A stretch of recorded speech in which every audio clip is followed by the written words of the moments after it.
মাত্র একটি অ্যাপের মাধ্যমে আপনি পিডিএফ রিড করতে পারবেন, ছবি রিড করতে পারবেন, ইনস্ট্যান্ট কোনো টেক্সট ক্যামেরার মাধ্যমে পড়তে পারবেন, টেক্সট স্ক্যান করতে পারবেন, আপনার আশেপাশে কি হচ্ছে ডিসক্রাইব সিন অপশনটি দিয়ে সেসব দেখতে পারবেন, আপনার আশেপাশে কি কি কালারের জিনিসপত্র রয়েছে সেটি দেখতে পারবেন।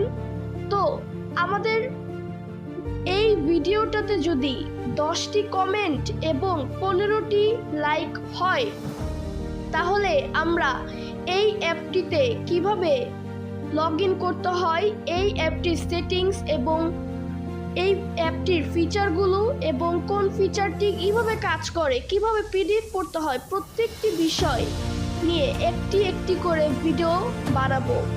তো ততদিন পর্যন্ত আপনারা ভালো থাকবেন, সুস্থ থাকবেন এবং 10টি কমেন্ট এবং 15টি লাইকস আমাদের এই ভিডিওতে আনার চেষ্টা করবেন। ধন্যবাদ, সকলেই ভালো থাকবেন। আল্লাহ হাফিজ, আসসালামু আলাইকুম।